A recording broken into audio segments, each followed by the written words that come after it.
All right, let's dive in. Today we're going deep on Gavrilo Princip, Oh, yeah, the guy who. the man who shot Archduke Franz Ferdinand. Right, right. The assassination that kind of set off World War One. Yeah, and we're going to go beyond the typical history books. Oh, cool. And instead, we're going to look at Princip's life. Okay. This teenager from like really humble beginnings, So, like, not your typical world leader. not at all.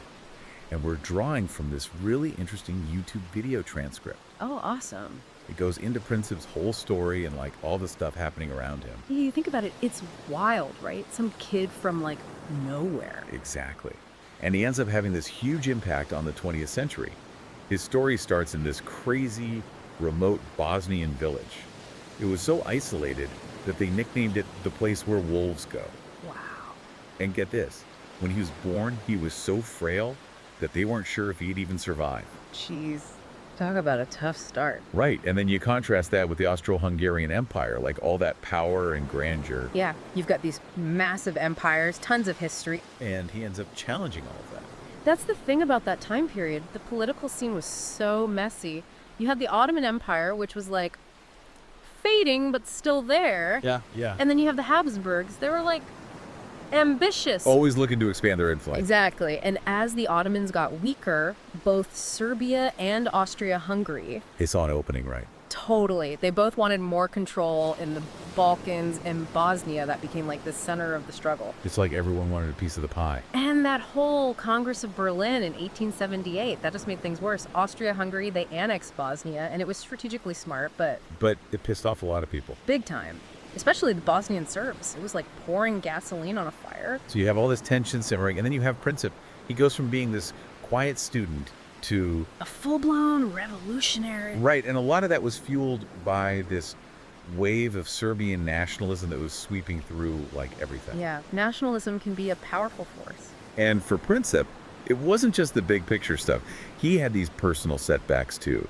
Like, imagine wanting to serve your country, being all fired up, Ready to fight. and then the Serbian army rejects him because he's too frail. Ouch. That's gotta sting. I know, right? And then he goes to Belgrade, and he's hanging out in these coffee houses. Coffee houses. Yeah.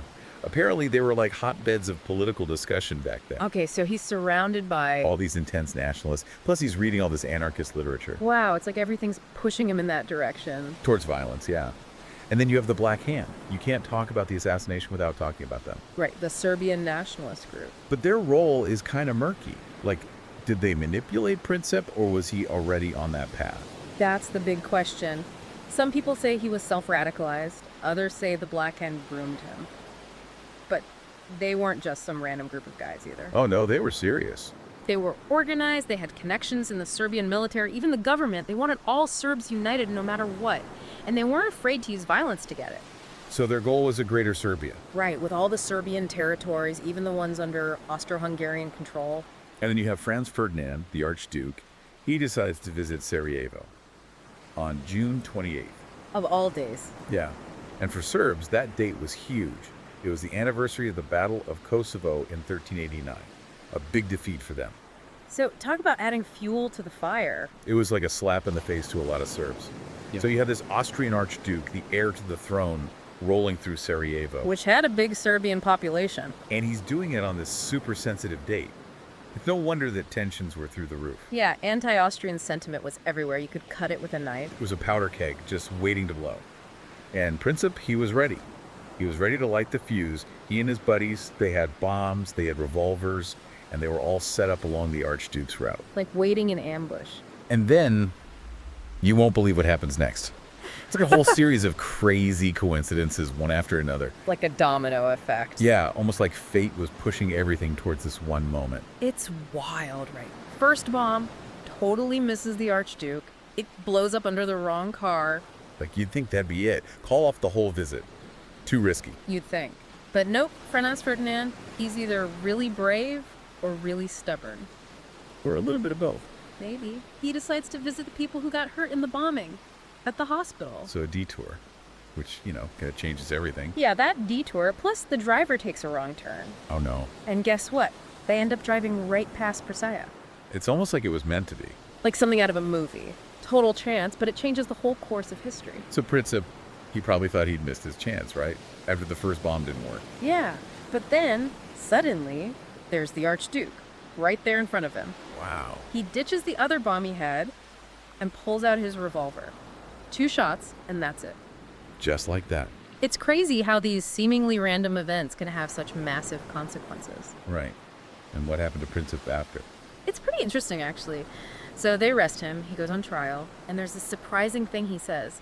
He calls himself a South Slavist. South Slavist? What's that? It's basically someone who believes in uniting all the South Slavic people in the Balkans. Serbs, Croats, Bosniaks, everyone, into one big independent nation, free from Austria-Hungary. So it wasn't just about Serbia for him.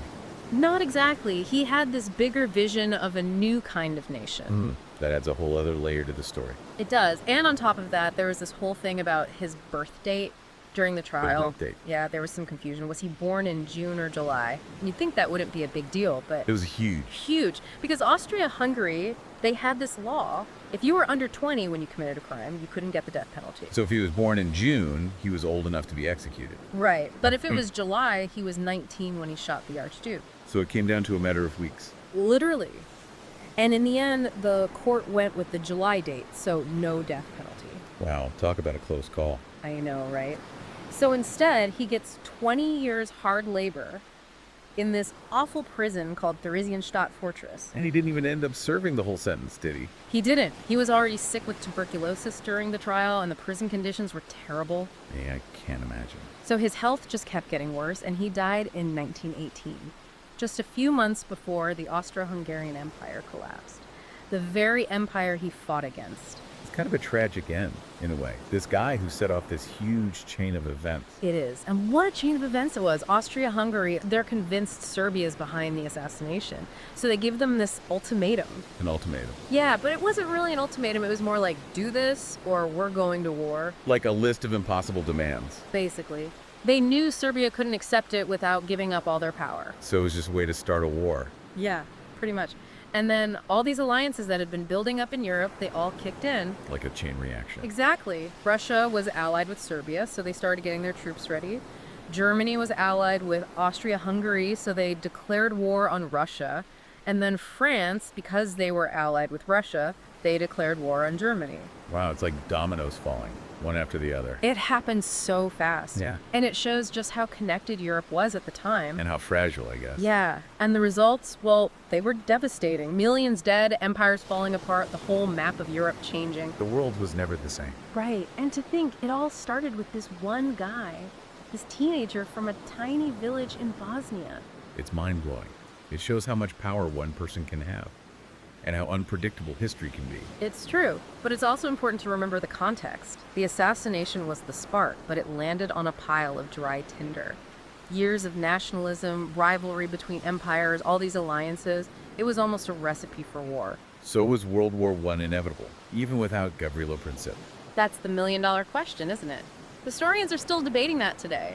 We may never know for sure. But by looking at Princip's life and everything that was going on around him, We can at least get a better understanding of how it all happened and see how individual choices and these big historical trends, how they all come together.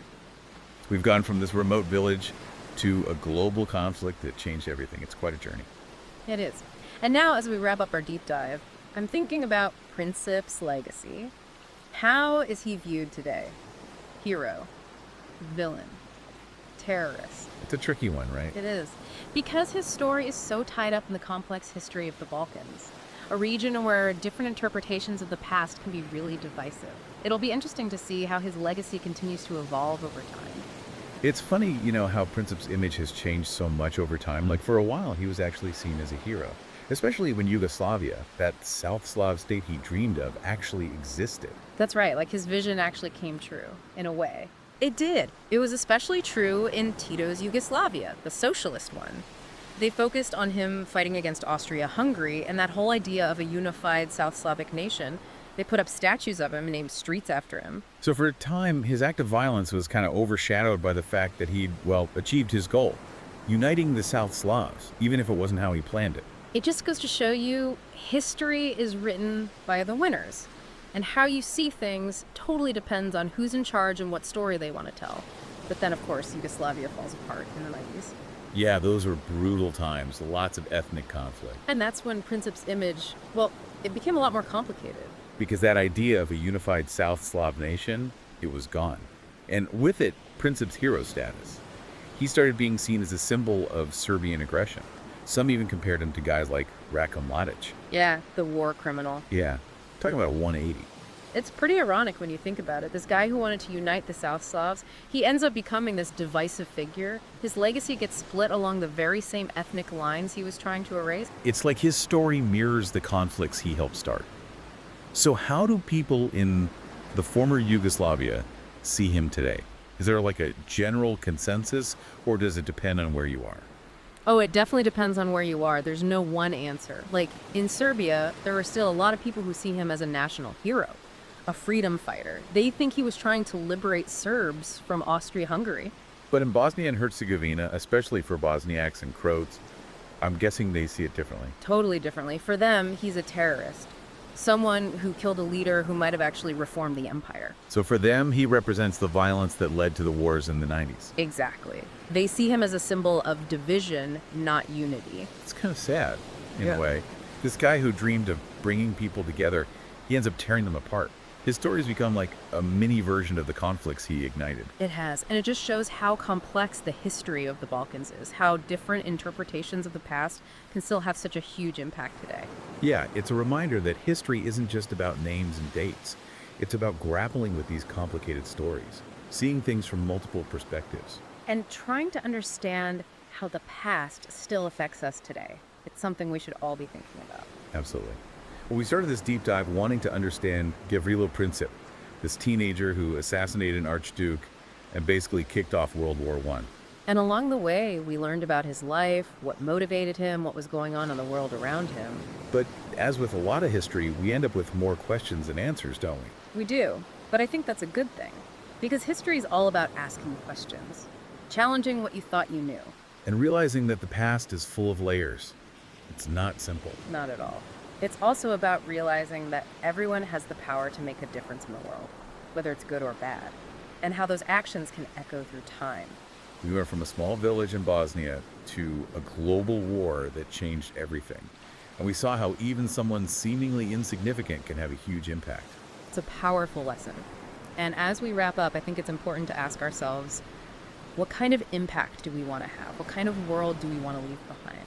That's something we should all be thinking about. Thanks for joining our deep dive. We'll see you next time. Until then.